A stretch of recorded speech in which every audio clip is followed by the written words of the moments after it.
Hi everyone, and welcome to today's webinar, how to formatively assess your students. So I've got two screens here, so I'm just going to look over at my second screen. My name is Kendall Havenstein and I am the Smart Marketing and Operations Manager here for Smart Australia and New Zealand. I'm today's co-host. I'll be here supporting the presenter in the background. The presenter's just waiting on hold now. I'm going to go through a few housekeeping slides and then I'm going to hand over to today's presenter and I'll be back at the end to do a quick wrap up.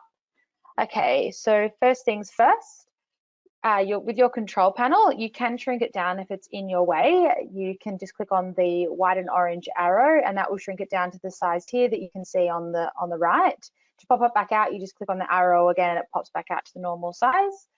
So you can ask questions throughout. I will be here to answer any questions that come through as the presenter is taking you through his content for today. If you don't get an answer straight away, it's because I'm going to save it to the end to ask during the question and answer segment that we'll have just 5 minutes before the end of the webinar, or it could be because I know that naturally as the presentation unfolds that your question may be answered. So at the end, when we do have the short question and answer segment, you can actually come off mute if you would like to ask a question that way. We will save coming off mute and asking questions that way till the end though. So if you do have a question throughout, just type it in the question panel. And to open up the question panel, you just click on the arrow next to the word questions on your control panel. And then to come off mute, there's a little hand with a green arrow symbol. You can just raise your hand. And once I go through all the questions one by one, I will take you off mute to ask your question. So we will call out your name. So you can also earn an attendance certificate for this webinar. So if you log into training.smarttech.com, click on the blue certification box in the middle, click on Learn More, and then it will pop out to our webinar recording library. You just navigate to this webinar, and then at the end of the webinar, there'll be a Mark Complete button, which you can see circled down the bottom here on the left picture here. So once you click on that, as long as you're logged into your training.smarttech.com account, it'll automatically generate you a PDF certificate with your name on it, which will save locally to your computer. So I do know that today's presenter is going to do a Hello Smart. So if you would like to open up a new tab and put in hellosmart.com and get that ready, or ideally, if you have another device, an iPad or a phone, it's probably best to open up Hello Smart on a separate device. I mean, opening it on another tab on your same device is still doable. But when you have a separate device, it's just easy to navigate, because if you open up Hello Smart on your phone, you'll get the student view of SLSO, and then on your computer as the presenter's presenting, you'll see the presenter's presentation, which will in fact be the teacher's view. So you can just flick back and forth between the tabs if you have it open on a computer, but obviously ideally on a device, it's just a lot easier to look at both views, gets less confusing. So without further ado, I would like to introduce today's presenter. We have Bruce Hinn. He is a second year teacher, a student leadership coordinator, a former education support aide, a member of the Department of Education's National Exceptional Teaching for Disadvantaged Schools. He has a passion for teaching Indigenous rural communities, and in his spare time, he likes cooking, shopping, and playing golf. So now I would like to hand all the controls over to Bruce. Thanks, Bruce. Oh, amazing.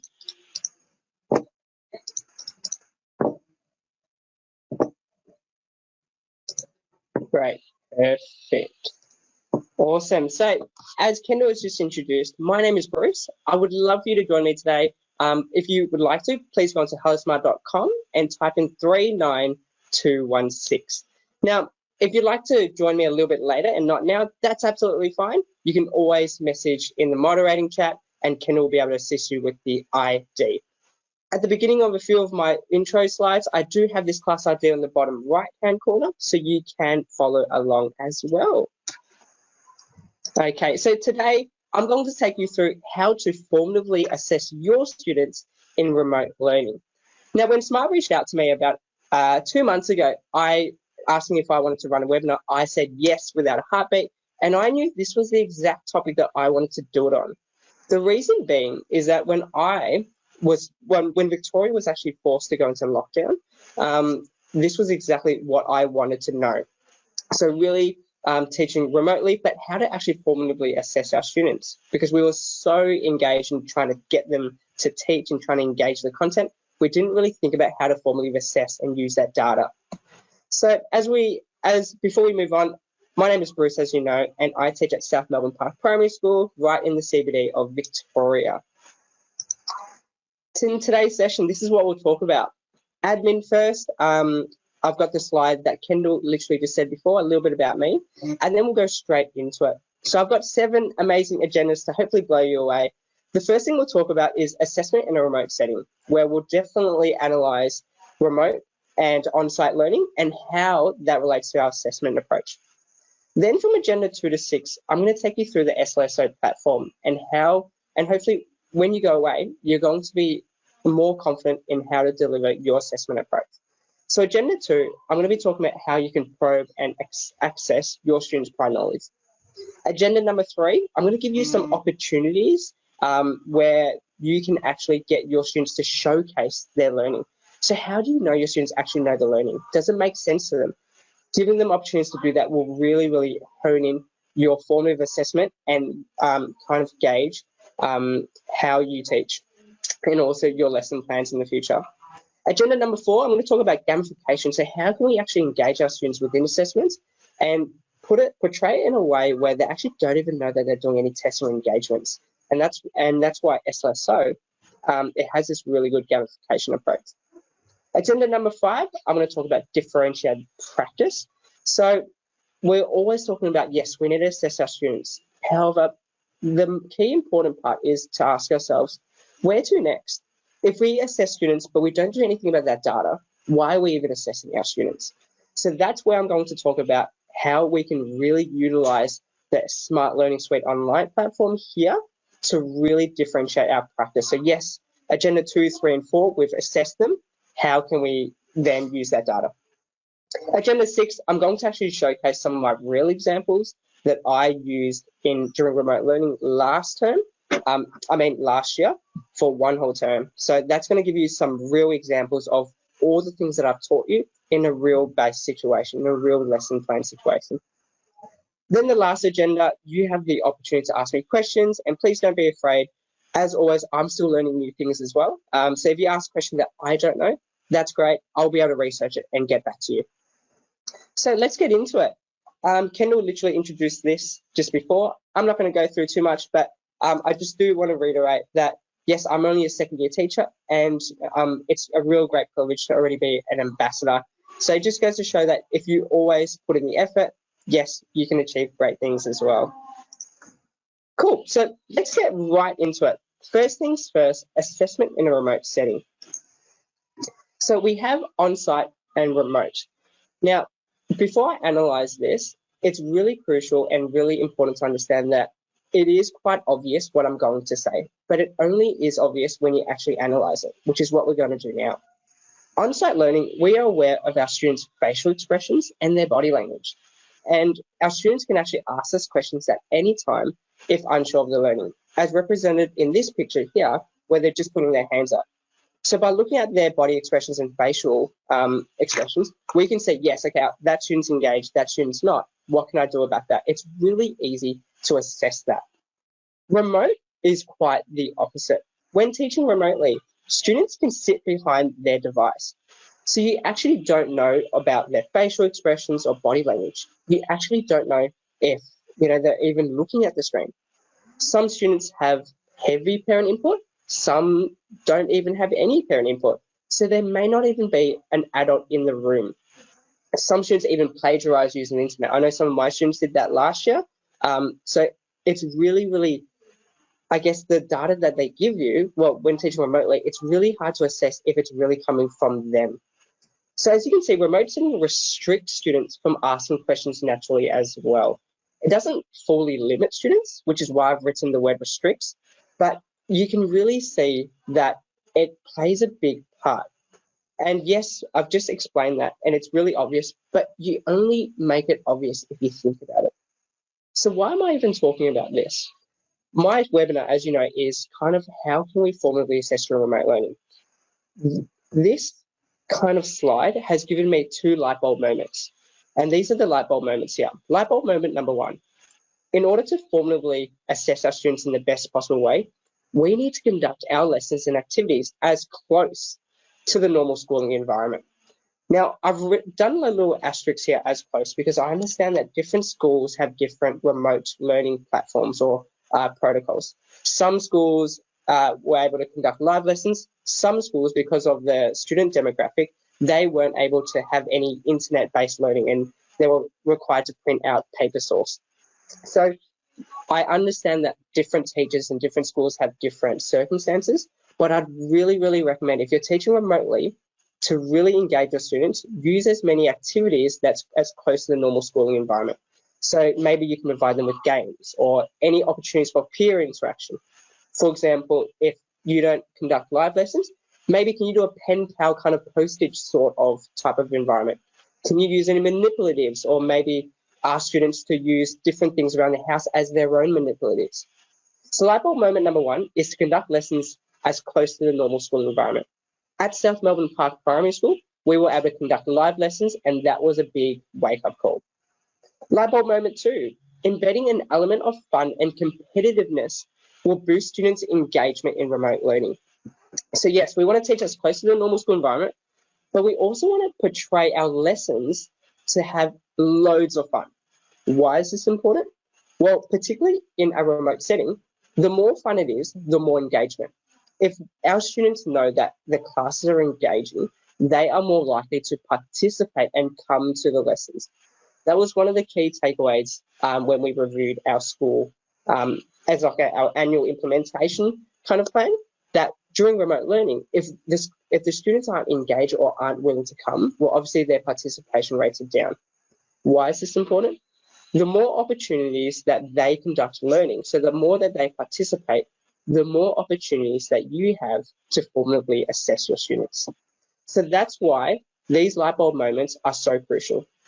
See if we can teach in an engaging way that will lead to high participation and in turn will lead us to formatively assess our students, will provide us with more opportunities.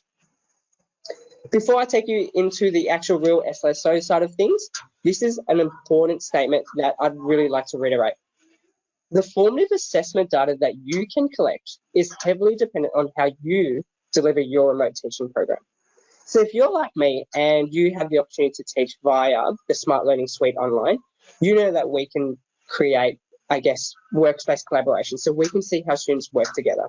So we can create different brainstorms. We can create different games. So the formative assessment data is much more rich in comparison to, say, a teacher or a school that does their remote learning through Compass or through Google Classroom or Seesaw, where it's kind of on demand and you don't get that real-time feedback.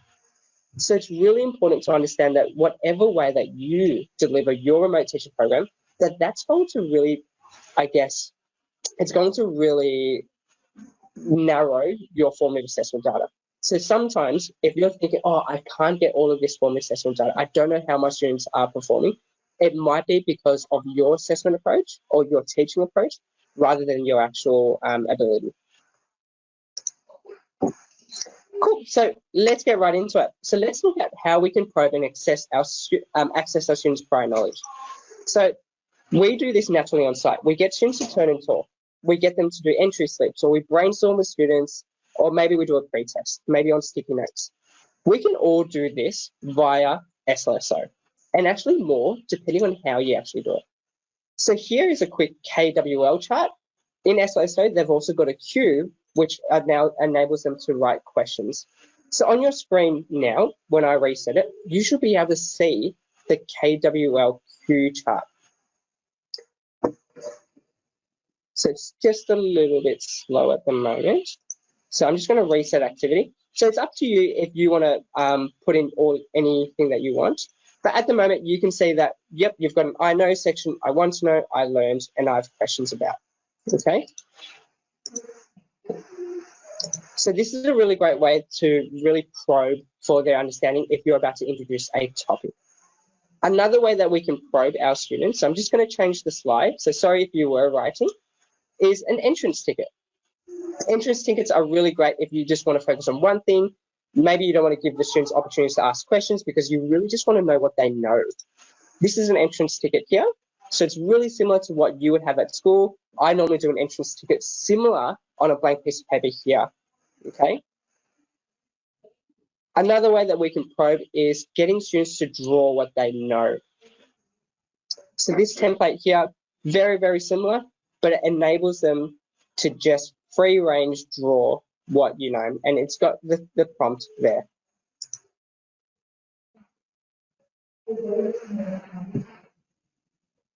So that's different probing ones. Now I'm going to show you how we can probe our students' understanding through using graphic organizers and manipulatives.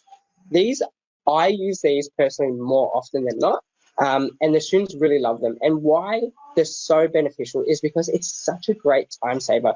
You don't need to worry about creating it or worry about how pretty it looks. It's already there for you, and you can just grab it for the students. So this is a brainstorm. As you can see, it's in the middle, and then students can just brainstorm out. So if I've created this, all I need to do is just click on here, and I can just shoot it out to my students. So right now, you are seeing the teacher view because I haven't actually sent it out to you. If I do this, if I choose to send it as to individual handouts, so that means students are completing that independently, or I might even choose for students to work together. Now, SLSO, the reason why I love this so much with SLSO is because sometimes students are afraid of writing their responses, and so then they're actually not engaged, or they don't even want to come to the lessons or classes. During remote learning, this is even more beneficial. We know how important student well-being is, so the fact that we can actually send out these kind of assessments to students and allow them to work in a group space is really beneficial. So I might ask students to kind of do like a turn and talk, and this is how I would actually do it. So I'll click on here. It's going to ask me how many groups to put it in. So I might choose, okay, maybe there's 2 teams, so there's actually more students in your group. So here I can say that this is what you're going to be working with. So Beck and Molly, you're in the same team. Ben and Billy, you're in the same team. So there, I've just quickly created an opportunity for you to turn and talk kind of thing, and you can just scribe what you've already know about the learning. Another graphic organizer is a Venn diagram. This is really beneficial. Students sometimes are confused about how to draw Venn diagrams. So this is a really easy way. I love how it's got different colors as well, particularly the green color on the outside, the blue ring, and then this shaded middle to represent the similarities. So it's visually appealing, but the students already know what they are. Another way that we can probe is using this kind of 6-way box chart. I always use this to create like a comic strip or a comic scene. For example, we've read a book, and I might get them to retell that story. So what do they already know about this? And they can do, yep, scene 1, scene 2, scene 3, and so forth. This is so open-ended, you can do any way you would like. This is some manipulatives. These are all infinite cloners. So I've already put these out like this. But if I just grab an MAB block, maybe 10s block, you can see that I can continue to drag. So this is a really good way to maybe formatively probe what they know about place value. Maybe as an extension task, you might ask them to actually create a sum. So your probing task might be, okay, can you show me the different ways to make a certain amount of number or certain amount of place values? So we've just entered manipulative. So this was the first manipulative here, the MAB blocks. This second one here are times. And what I love about this is that it's already done for you, and it also has the analog and kind of like a digital time. So we can actually really see if they can make that connection between. Really easy to do. They can just quickly draw on it and show the time and so forth. So this is a really good way to probe if they do know analog time or maybe digital time. Another one is these shapes. What I like to use these for is the ability to make tessellations. And some students don't even understand what that means, which is absolutely fine. So this manipulative gives them that opportunity to actually construct that. So how do I add all of these things into my SLSO lesson? So I'm going to take you through these, and throughout the whole presentation, I'm always going to have this slide. So yes, I'm going to show you how to actually create it, because that was one of the things that I wish I knew going into remote learning. So if you are presenting, all you need to do is you just need to click on the 3 dashes and click edit lesson. And this will take you to the edit page that you should be familiar with if you are creating your lessons. So how do I add these? All you need to do is you need to press this big, nice blue plus button, and we can see all the things here. This is kind of the main page where we can access all of the activities. So the activating prior knowledge probing ones is all in this tab here. So if I click on here, I can see the KWL chart that I showed you before. The what do you want to know about, I haven't showed you, but as you can see, there's all these different things. Entrance ticket and draw what you know. And it's as simple as just clicking on one. So I'll click on this one and it goes straight there. I can choose to edit that, and I can even choose to edit my category. So if I click on the edit button, I can actually choose to edit the categories here. So I know I want to know, I learned, I have questions about, I can actually change them, which is really, really great. What's a really beneficial thing about this whole software is you can actually get students to show their names or hide. I teach in a multi-age setting where I actually teach up to 80 students. Now, for some of my classes, I know that students are really, really shy. And if their names are going to be shown, they're actually not going to participate. So sometimes going into the class, I'll actually press on hide, which means when they post things into their shouted out, the names actually won't show up. So I actually won't know who's written what. And in some ways, that's a really good thing to really engage our students. As spoken earlier before, we know that remote learning, the key takeaway or the key thing to really prioritize is our student well-being. And so if this is going to be really beneficial, that's what I'm going to do to cater for my students' learning needs. So I might click on hide, next, and I might just go finish. And now once I press finish editing, it will take me straight there. Graphic organizers. If you click on graphic organizers, you will see an array of different organizers that you can choose from. So I've shown you the brainstorming web, but there's also cause and effect, there's content mapping here, there's 2 columns, there's all these amazing things that you can do. This is a sequence chart here, so you can really story map as well. There's a dedicated story map as well, if you like the terminology there. But as you can see, there's all these different amazing graphic organizers that you can do. And it's as simple as just clicking on one, and you can just edit that. Okay, so I can edit this. I can already make the labels. So when I send it out to my students, the labels are already there. So for example, I might write in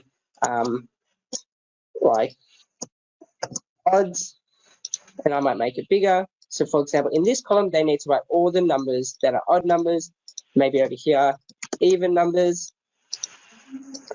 And as you can see, it's really, really straightforward. I can even choose to lock that.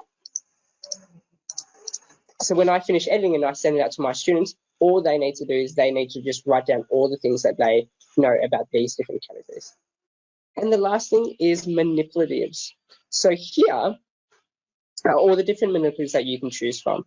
Now, I think there is an update hopefully coming very, very soon of Australian currency. I know that I've been really pushing that with all of the smart developers, and hopefully that will come soon. But as you can see, there's fraction tiles, there's the clocks that I was showing you. Making words is really good for not just senior school, but really, really, really helpful for junior school. For example, fraction tiles, this is really handy, especially during remote learning where you actually can't be with the students and you can't showcase equivalent fractions as effectively. Smart Learning Suite Online gives you the opportunity to do so because it's infinite cloners. So I can actually physically show my students that 2 halves is equivalent to 1 whole. And what I love about this is students can actually have the opportunity to just have a play with it. And sometimes that's the best way to learn, learning through doing and learning through play. Once I've edited that, if I click on finish editing, it will take me straight back to where I was in my PowerPoint or in my slides. So as you can see, it's literally taking me back here. This is what I created before, and as I've said, it's actually locked, so I actually can't move it. Once I've created it like this, if I want to send it out to my students, all I need to do is press this button here, and I can either send it out as an individual or as a workspace collaboration where they are working in teams. So as you can see, I've literally just created that really, really quick. And that's how you create how to probe for students using access prior knowledge templates, using manipulatives and graphic organizers. But you might ask, what if I have a spontaneous teaching moment? How can I actually gather my students' thoughts? You can do this doing two ways. You can either add a shout it out, or you can edit your lesson and add the template like what I showed you just before. Let me show you how to add a shout it out on the fly first. So say this is my lesson here, and I've shown the learning intention and the success criteria. I actually want students to co-create it. So our learning intention is to use punctuation correctly. I might brainstorm that, and then instead of me saying, okay, this is what you need to show me to be successful, I might ask students to actually showcase that. So how I'll do that is click on this plus button, and I might click a shout it out. So when I do that, that gives students the opportunity to actually just write down what they want their success criteria to be. So if I click on that, just wait a little moment, and then I can press start. Or in this case, it's already ready. So on your screens, you will be able to see the opportunity in your text box where you can actually begin writing. And as you write, it's going to stand up to here. So here's an opportunity where I can say, perfect, hi Molly. Here's an opportunity where I can say, okay, great. Our learning intention is to use punctuation correctly. What could be our success criteria? So here, I'm expecting some students to actually respond and write, maybe I can statements like I can identify what a punctuation is, or I understand how to use capital letters, so forth. The next thing that I wanted to show you is to edit your lesson to add a graphic organizer. Okay, so that's how we can also do it spontaneous on the go.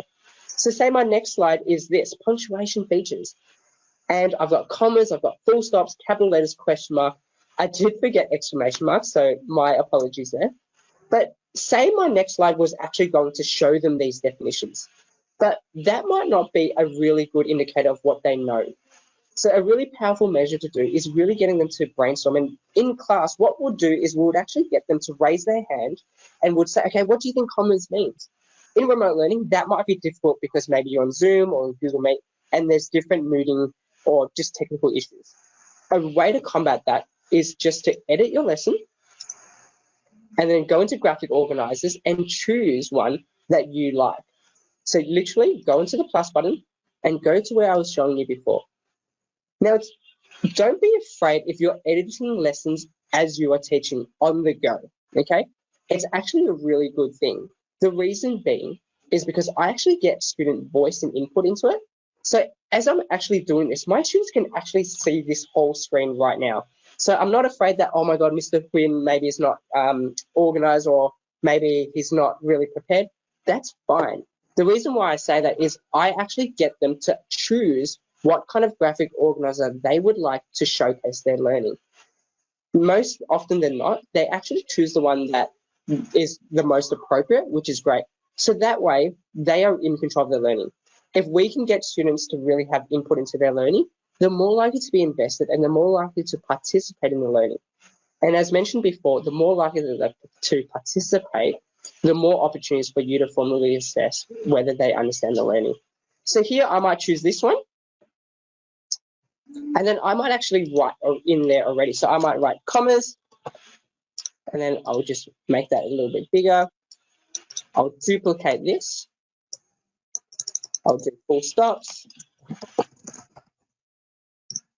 And then I might actually lock it. So that way the students aren't really playing with them and all they're fixated on is to actually write their own definitions.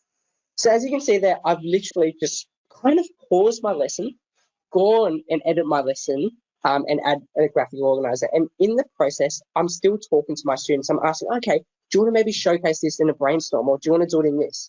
More often than not, they will actually surprise you and choose the right one. So as you can see, I've already written it in for them. All I need to do is I'm just going to press on this, which means that on your screens right now, you will actually see the activity and you can actually write on it. Okay, so you can actually write your own definition of commas and full stops. So that's a really good way to also probe for their understanding there. So let's quickly recap. We can use activating prior knowledge templates. We can use graphic organizers or manipulatives as tools. And we can add opportunities to formatively assess on the go when there's a spontaneous teaching moment, which I do all the time. I'm always building my lessons with the students. The next thing, let's talk about Agenda 3. How do you know your students actually know the learning? So there, you can use graphic organizers and manipulatives, like what I've literally just showed you. So you can use that to actually get students to show if they understand the learning. Or you can use response activities. Response activities is really beneficial. There's a few reasons why. All response template activities will allow you to export into Excel, depending on how you create them. Now, that's really, really crucial and really, really beneficial if you want to do a moderation. So you bring your Excel data to your staff meeting and you can kind of moderate through there. Some of these response activities will also correct your answers as well. So it actually makes the workload as a teacher much easier. You actually don't even need to correct them. So here is a quick response activity. This is a multiples multiplication kind of one. I might reset this one and I will start. So on this, I obviously have the teacher view. So if you look on my screen right now, you will see the teacher view. However, if you look on your other tab that you've gone into Hello Smart, you will see the student view. In the student view, you will be able to see these kind of questions where you can actually see their answers. Well, you can actually respond and choose the multiple choice. What I love about this view is I can actually see how many students have answered on the go, and I can see live results. I might go to the next question, what is a multiple of 4, and so forth. Now, once I'm happy with that, or once every student has answered that, I can end activity, and I can actually export the results. So as you can see that, I'm going to click on export the results, and this is so, so important and so beneficial if you're using this Smart Learning Suite online. As you can see here, I can see Beck's got 100%, Ben's got 100%, and Billy and Molly, okay, maybe I need to run a focus lesson with them because they're maybe not understanding this content. So as you can quickly see, I've just turned this response activity into data where it already tells me what I need to do for my next lesson. Maybe for my mini lesson, I can do a quick warm-up game, and I might even ask Billy and Molly to kind of showcase their learning. So that way I can really see if they've understood it. So that's a multiple choice kind of response activity. The next one I'm going to show you is a poll. So this poll here, I love to self-assess students. So here at South Melbourne Park, we like to always get students to reflect on their own learning. So this one here, self-assess your learning. How do you feel about the learning? A, you're beginning to understand, you might need help, and so forth. So as students do that, I can obviously look at the results. I can export this into Excel, and I can actually see what my students know. So it gives me straight away, within a minute, that I can say, all right, I know that this student and this student don't know the learning. This is what I need to do for them. The next one is an exit ticket, and I've written no Excel. And the reason why I've written no Excel is because this one is an open-ended activity, which means that you have the opportunity to write down what you think. So in 25 words or less, write down what stuck with you. So you have the opportunity to write. And the reason why it's not going to export into Excel and correct it for me is because I haven't actually put an end answer. And I'm going to talk you through that in a moment. So how do you actually create response activities? Go to Edit Lesson, go into the Response button, and here you can create all these different things. So there's multiple choice, there's true or false, multiple answer, poll, and short answer. So say I want to create a multiple choice kind of questionnaire maybe. The great thing about this is that you can actually mix and match between true and false. So I might say 5 times 3 equals, and I'll say 10, I'll say 15, which that's the right answer, 20, and 25. Once I've done that, I'll just click on the right answer, and then I'll add the next question. Say I want to do a true or false. I can choose to do that as well. So I love how you can always choose different ones. True or false, I might say 20 times 2 equals 40. We know that's true. I'll leave it on true.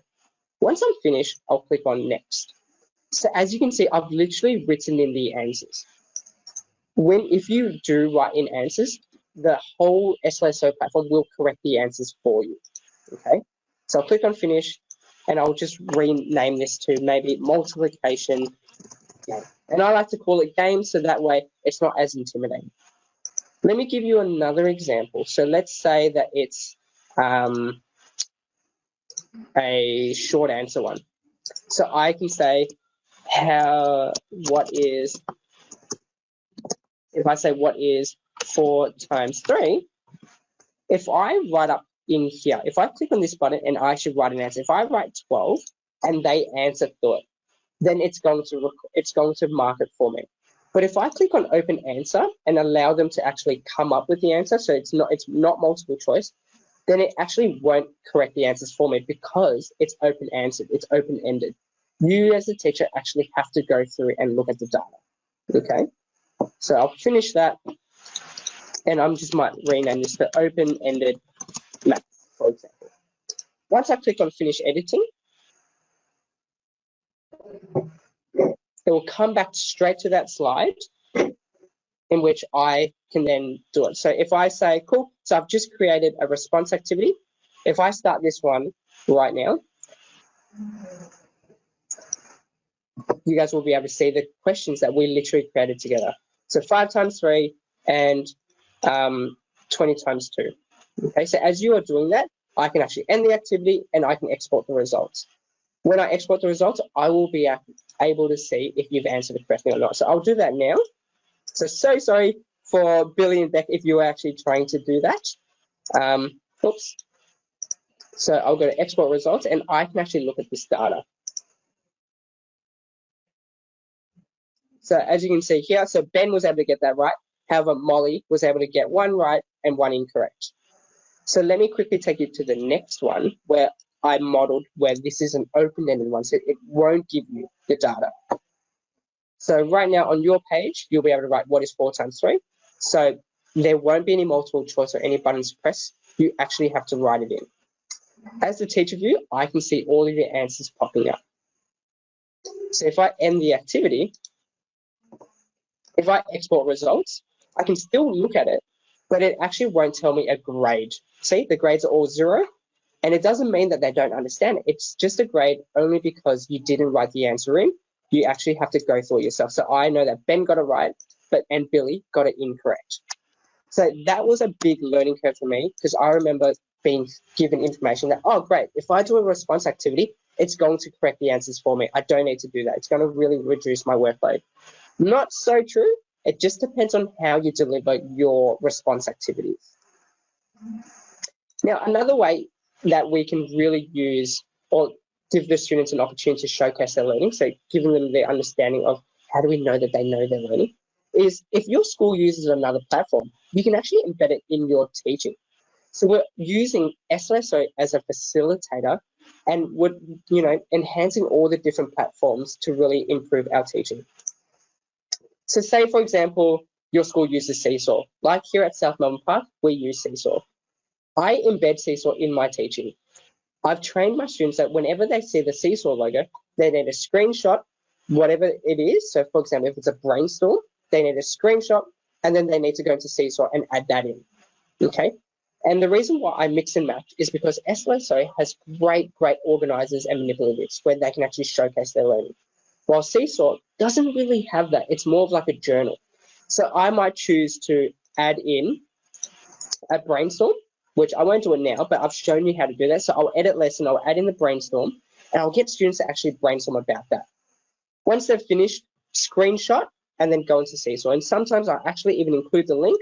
So if I click on the link, or if the students click on the link, it will take them straight to Seesaw, just like this, where they can already go into their journal. So as you can see here, they can click on their journal, they can add, they can post student work, and then they can upload whatever screenshot that they made.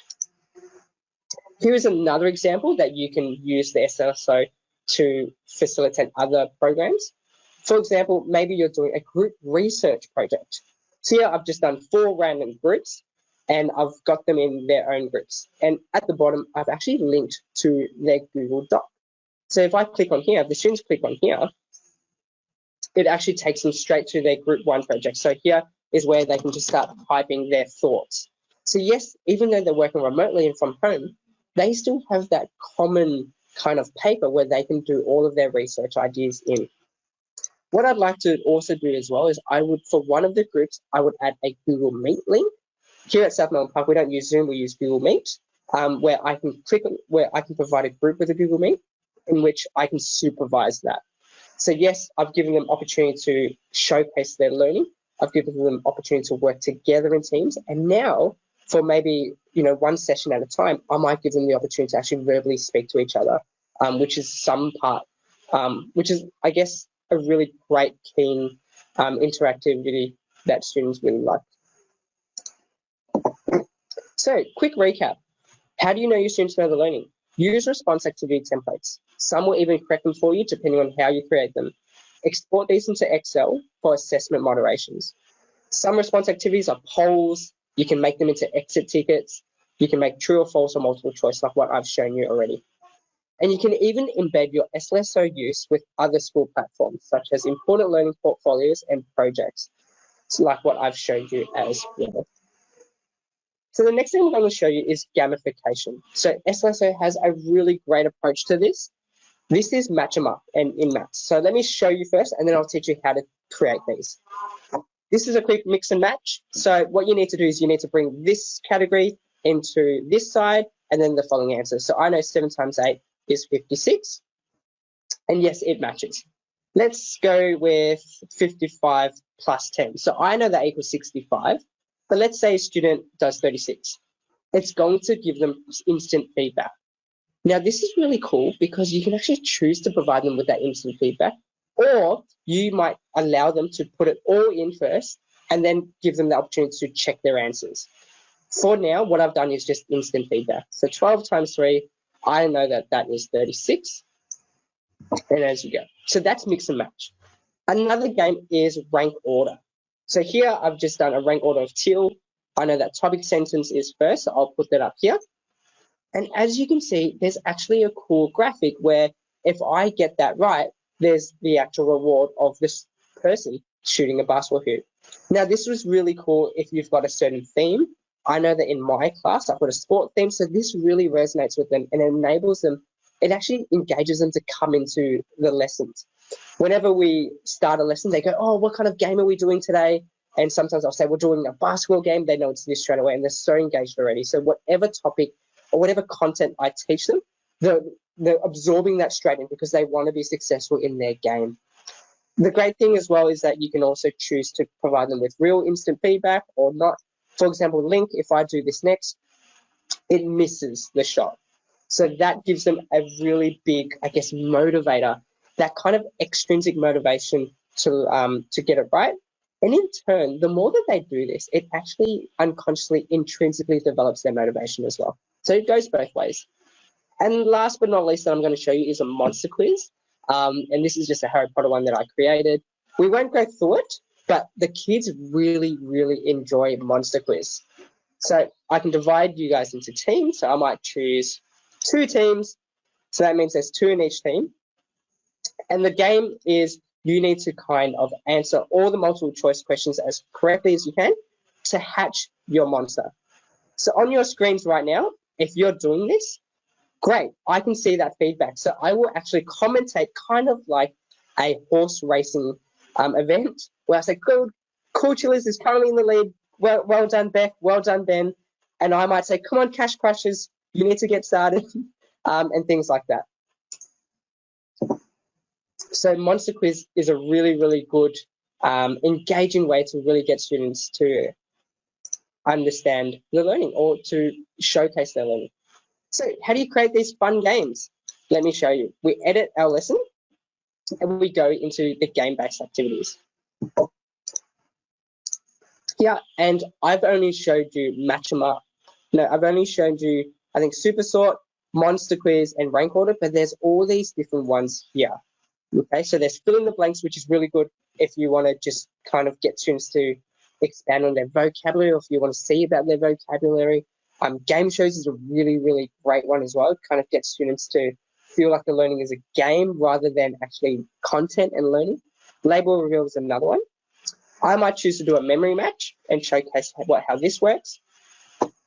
So optional categories, I might choose, let's just go with maths for now. So let's go 2 plus 3, that equals 6. I might do 5 plus 5, that equals 10. And let's do another one. Let's do 10 minus 2. And we know that that equals 8. So I might go sum as my optional category and answer. So if I click on finish, I can actually preview what it looks like. And the students can work away just like that. So they'll click on one and they'll have to try and find that tile. So that's not right. So 10 minus 2, it's not that one. So I know it might be the other 3. So that's right. So that's a match. So they'll have to continue to do that. Another game-based activity, let's do a super sort. So kind of the same thing. Let's say 2 plus 2. We know that this equals 4. And let's do another one, 1 minus 1. We know that this equals 0.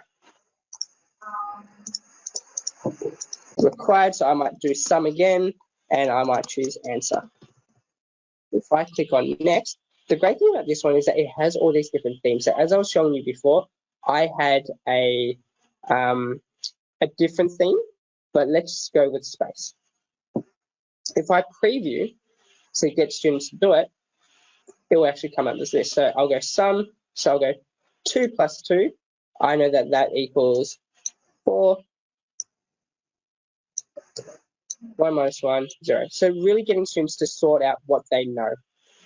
So that is how you create games. And what I'm not going to show you all, because the way to learn this is actually getting you guys to actually explore yourself. So the more that you explore, the better it is. So that is gamification there. Now I'm going to talk to you, first we'll recap, opportunity to formally assess your learning in an authentic manner, an array of games to choose from, and it's a great as a pre-test or post-test, okay? So really highly recommend game-based activities. The students already asked me as they're logging into my Hello Smart, oh, what game are we doing today? And they're already engaged, so you already know that they've booked on. So the fifth one, differentiated practice. So I've spoken to you about all the different ways that we can formatively assess our students during remote learning. What can we do about that data? The first thing we can do is student pacing. So allow students to access the lesson at their own pace. So what I'd recommend is create activities on different separate pages, increasing in difficulty. And here you can actually instruct students which page to go to. If you actually turn it back to teacher pacing, you can fishbowl.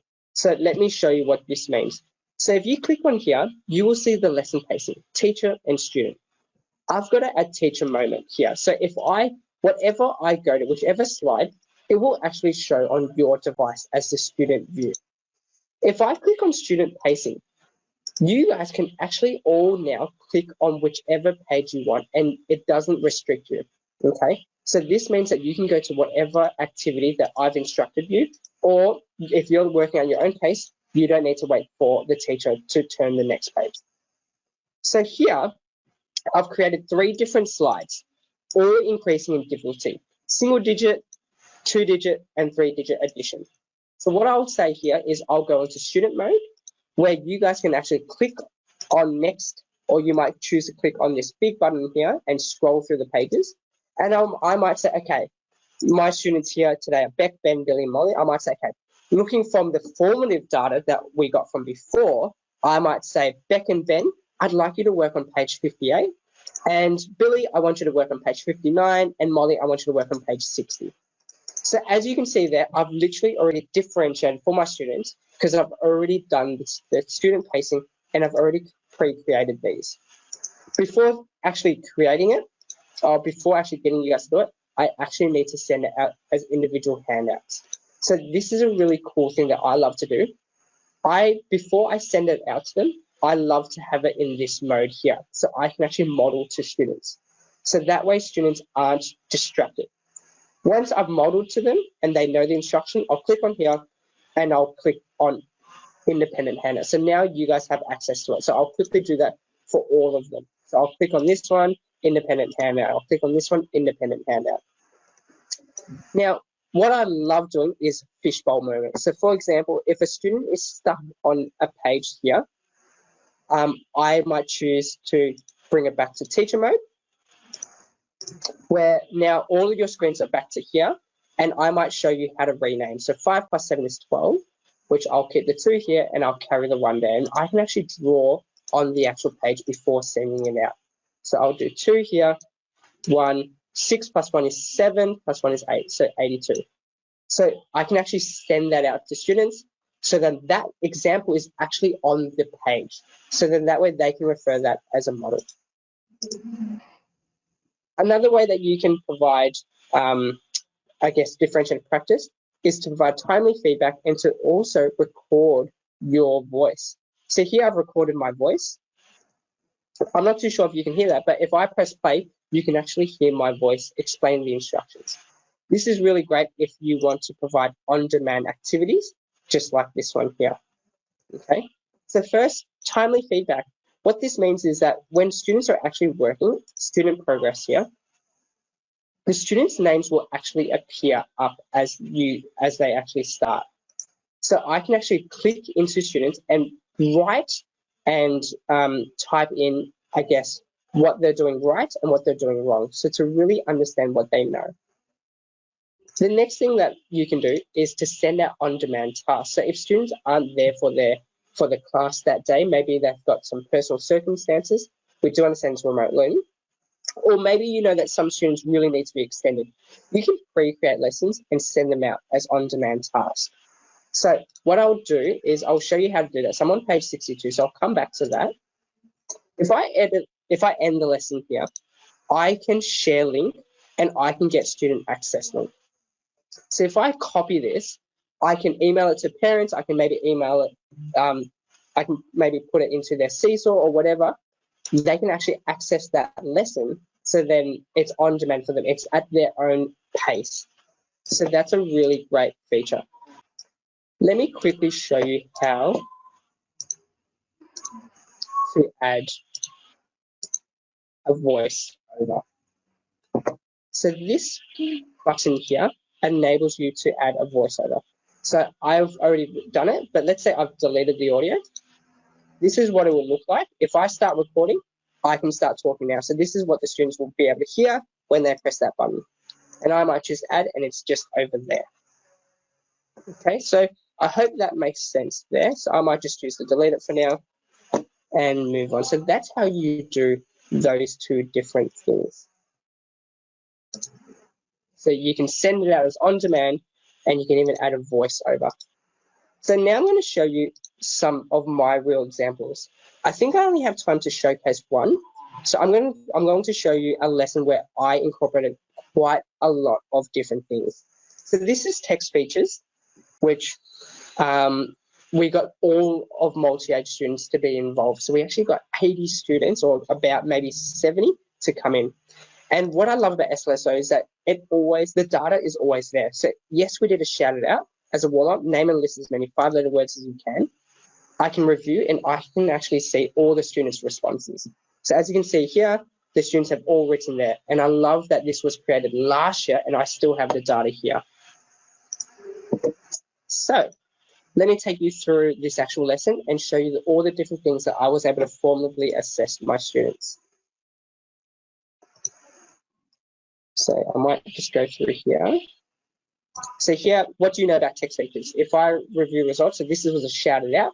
So to get students to probe for their understanding, I can say, okay, great. If I click on it, I might actually see in better enlargement. So I know that Luke has said text features include all the components of a story or article.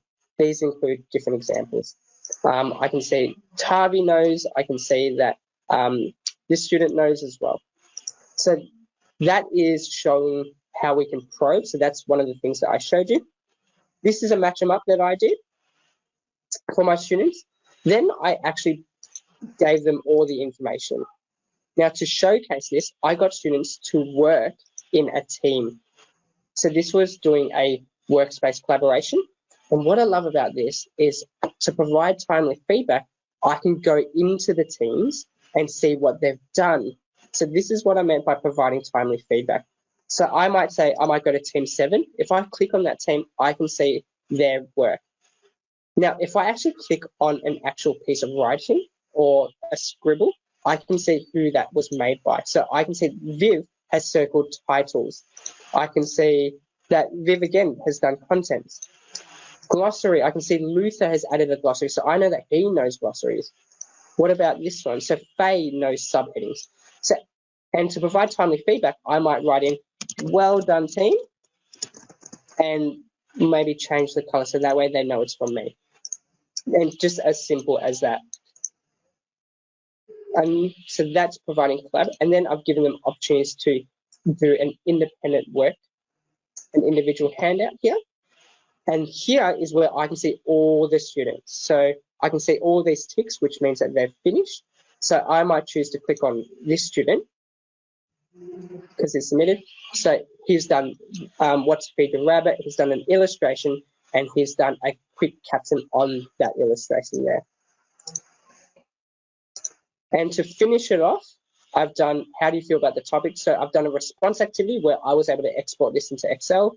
How do you feel about the topic? And it's just a quick self-assessment poll that I was showing you here.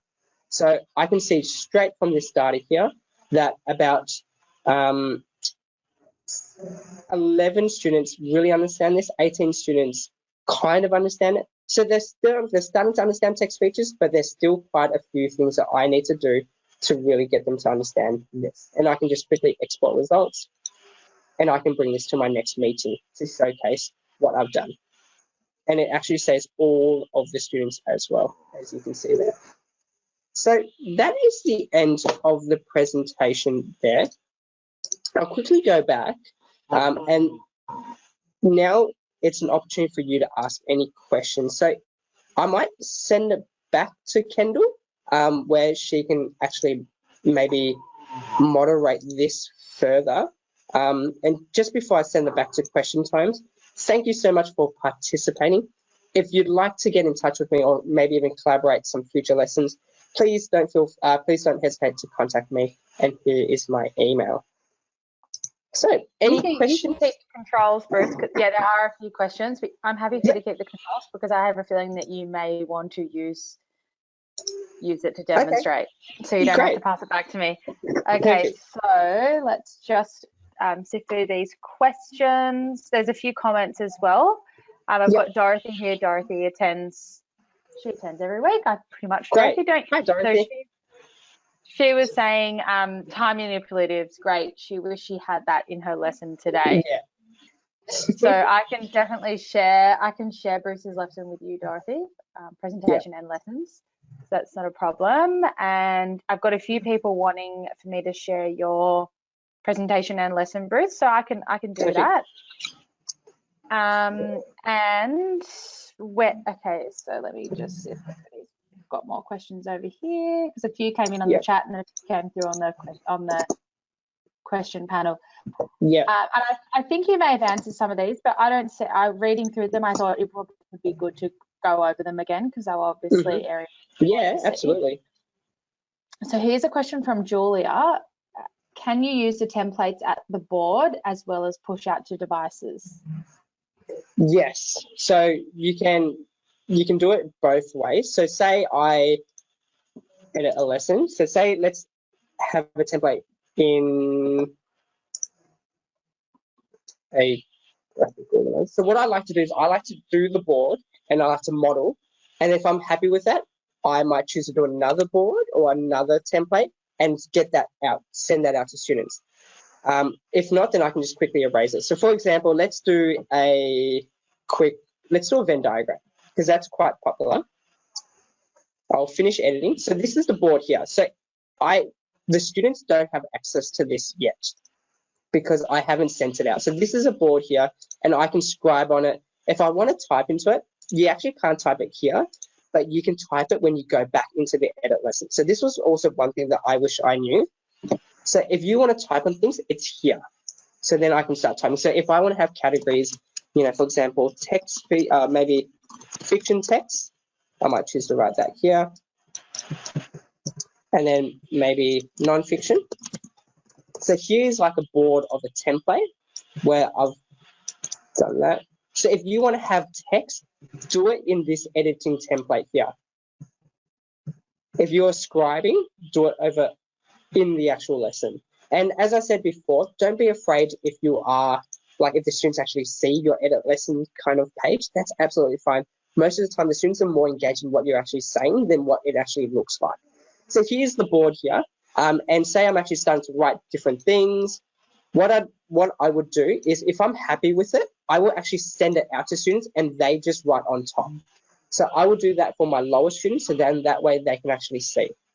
So I will actually go to here and I'll send it as an individual handout, which means in your screens, you will actually see these scribbles with it. Normally I'll actually have like real words and real examples. If I don't want to have it, I will rub it out, all of it, and then send it out to students, and then that way it's a fresh template. So let me give you an example. Let's say that I've got like Harry Potter.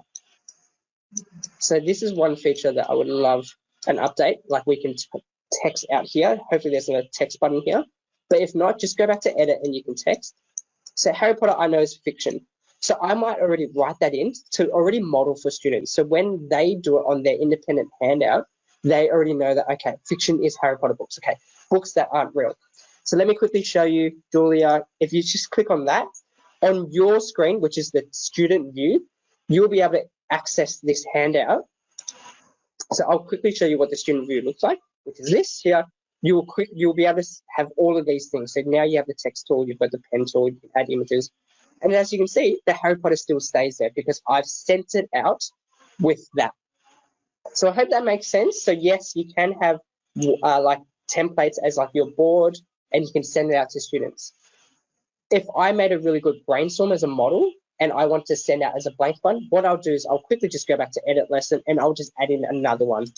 So the next, and then I'll put it on student pacing. So let me quickly show you what I'm talking about. So I want to make sure that you leave this webinar understanding what I've actually said. So we'll go to graphic organizer, we'll do another Venn diagram, finish editing. So I've quickly just done that, doesn't take that long. And then if I go back, so this one here was the model that I had, as you can see here. And then the next page is a blank one. So what I'll do is I'll give it to student mode here, which means that now they can go back and forth. So this is their independent task. And if they have trouble remembering what it is, or they need a teacher example, all they need to do is they just need to click this button and switch back. And the reason that they can do that is because I have it on student pacing. So I hope that makes sense. Awesome. There's a few more here. Yep. So we got Ben, who is an educator in Melbourne. So Ben is asking, did you see a change in student learning outcomes between the assessments done old school in the classroom and the digital tools? Can you clarify, like, what kind of change are you referring to? Is it more like the actual assessment, like the actual answers, like it's more correct, or is it? Yeah, I'm not too sure. Is there any further clarification you could make? Yes. Or is it more like? Yeah, there's comments, like comments coming through. Yeah. Marked improvement in student understanding. Yeah, so absolutely, yeah. So whether you're teaching remotely or using SLSO, I noticed that there was an increase in change. And it's all because of how you actually deliver your lessons. So I use a lot of my assessments through game-based activities. So for example, mix and match, the tile memory game, the monster quiz. So, and I actually preempt that. So when I actually teach, I would say, this is really important because it's actually going to be in our assessments or in our game. I don't say assessment, I say games. So that way they're already tuned in. And sometimes I don't do that, but most of the time they're already switched on anyway because the delivery is so engaging. But yes, I have seen an improvement in student understanding, but not all the time. Some students, it's really important to understand that some students, I guess, they perform better in different scenarios, different learning environments. Some students thrive being on site, and alternatively, some students thrive being at home, learning remotely. They like that opportunity to kind of maybe it's not as sensory overloading to them. So I guess it goes both ways, and it's really important to understand our cohort, like our learners. So that's a really great question. The fact that I can say that is because at one stage, I was teaching 80 students. I can say maybe 60 of them really improved their assessments or really engaged in the learning. So their results had improved during remote learning, and I can say 20 didn't. They actually decreased. And that could be a variety of things. It could be maybe my teaching, maybe it wasn't for them, and that's fine. Maybe I just need engagement a different way. So I might choose to send out learning through Seesaw, so a different mode. Or maybe it's, during it was during remote learning or during COVID. So they had different factors. So that was a great question.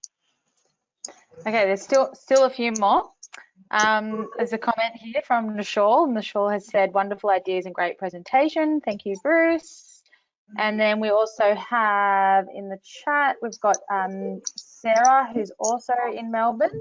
So she's got some loaded questions here. You may have half answered them already, but I will read out Sarah's questions nevertheless. And so, do you use SLSO for remote learning?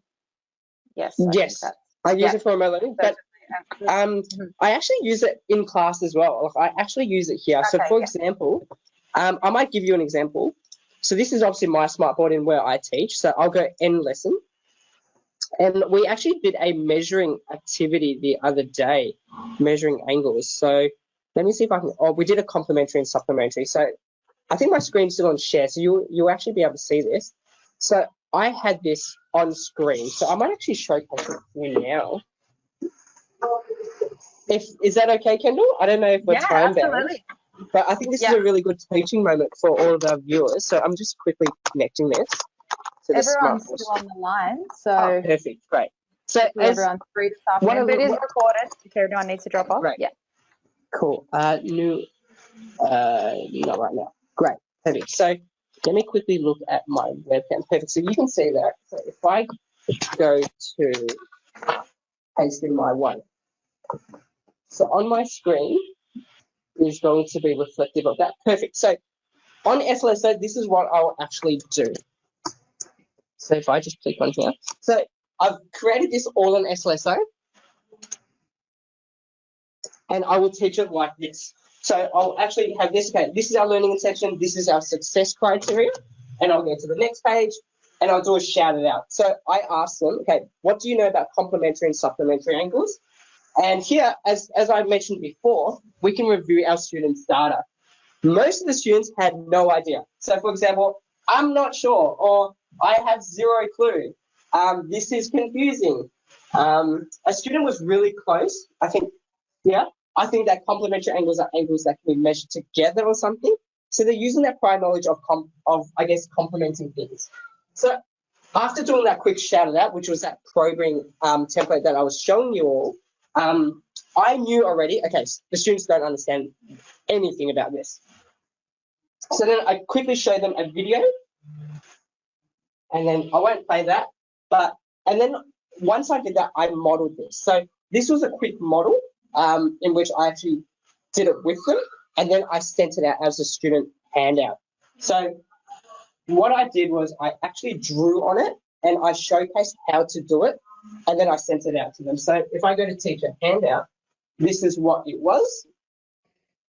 So this was the actual activity, and I can actually, so this is what I modeled before sending it out. So I might model this one with them.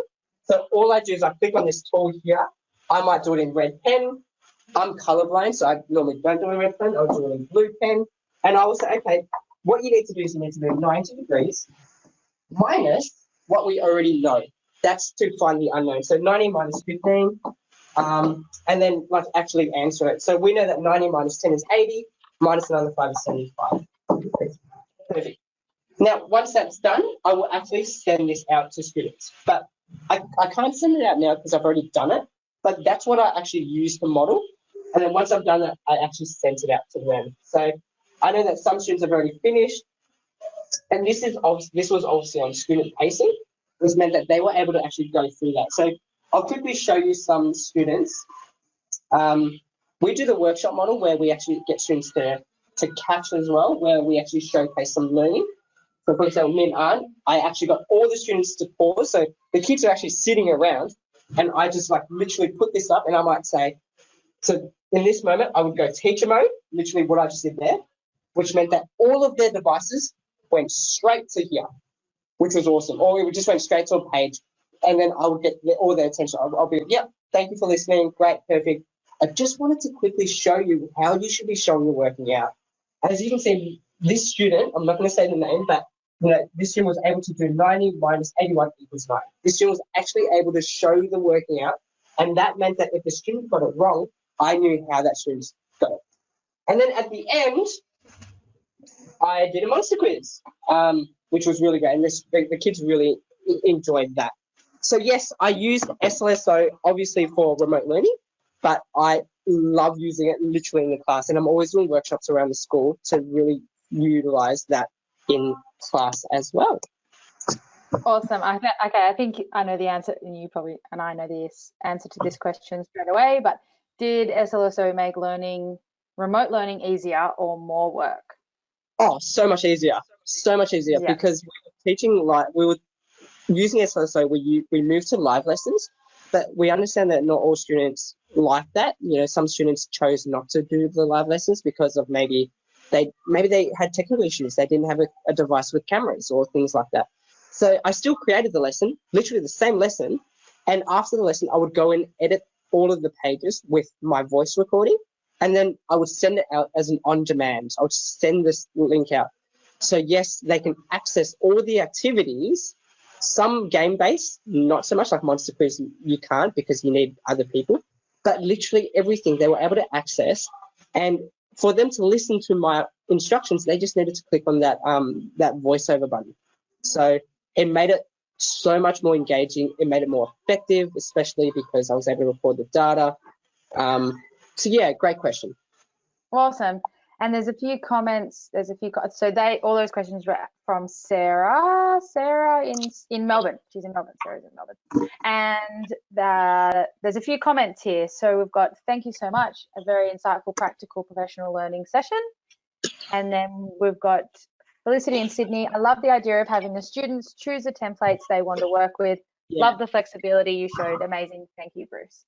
Perfect. Yeah, I'm always building lessons. Like even here, I would be building. So for example, like what I would do is after this shouted out, say the shout out results, literally, they had no idea. What I'll do is I'll go, okay, cool. Before we move on then, before I actually show you the video, I might go to add a whiteboard, add a shout out, or I would literally edit my lesson and do it here, literally. And, and it's literally just all here. So yes, I was all showing you on our device, but because it's all HDMI, everything's still the same, which is why it's so useful. Yeah. Awesome. And that's it for the questions and comments. So you are off the hook, and thank you so much, Bruce. It was an awesome session, and I will share your presentation with everybody because I can see there's a lot of people asking for it, and everyone automatically gets. I know there was one person that was saying that they were driving and they were listening and they found it a really great presentation, and they asked me if they get a recording. So everybody, yeah. Even people who haven't registered, even people who haven't attended live, everyone gets, the attendees and the absentees will all get a recording of Bruce's webinar. Great. To worry if you missed anything. So I will do a quick wrap up now because I think we've gone plenty over time and everyone wants to get on with their afternoon. Okay. So I will take back the controls quickly.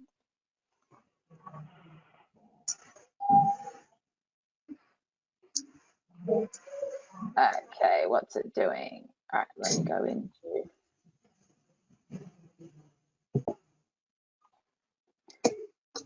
Okay, here we go. Everyone should be able. There we go. Okay, so you can earn. I'll just quickly recap this for the people who came in a little bit late. I know there's a few people that came in after I did the housekeeping at the beginning. So you can earn a certificate for this webinar if you just go into training.smarttech.com. Oh, you might need to mute for me, Bruce, please. There we go. So you just go into training.smarttech.com, and then at the end of this webinar, you go on training.smarttech.com, you go to the certification blue box, and then you navigate to this webinar. And then at the end, a button will pop up, which is the image that you can see here down the left circled. It's mark complete button. If you just click on that, it'll automatically download you a PDF certificate locally to your computer, but you need to be logged into your train.smarttech.com to download that certificate with your name on it so it knows it's you. So we also have our Smart 360 platform, and if you haven't checked it out yet, I definitely urge you to go in and check it out. It is a very rich virtual event experience. I can guarantee it's probably nothing like you've experienced before. It has loads of professional learning development. We refresh the content all the time, and we're constantly getting feedback from educators around the world, including Australia, and finding out what professional development they want to see and uploading it onto the platform. So exactly like what's in the real life events, you've got an exhibit hall. You can go in and check out the ANZ booth. This is our ANZ booth here. So it actually has all the webinar recordings of this webinar series that you're attending now. And you've got loads of free education resources. You can connect up to our socials. And then also in the exhibit hall, it breaks down the beast that is smart into all the different sections. This is now you're looking at the at-home education and games and videos booth, but there's tons of other booths, and it's just a really good snapshot and overview of navigating exactly what Smart offers. And I believe next week we will be doing a webinar. We're already down to the last webinar of this term. I can't believe it, that just went so quickly. So next week, Wednesday the 17th of March, we will have one of our education consultants here in Sydney taking you through the Smart 360 platform. I encourage you to come along, attend. There's loads of awesome content in there. Come along and attend, not just to see what's in the platform and how to use it, but also to provide feedback on what type of content you would like to see in the platform, because we're constantly wanting ideas to refresh and keep the content up to date for all educators around the globe. Okay, so that is it from me, and I'll just thank Bruce again if he's still on the line, and I will be back with everybody next Wednesday afternoon at 3:45 p.m. Great, thanks a lot everyone, bye.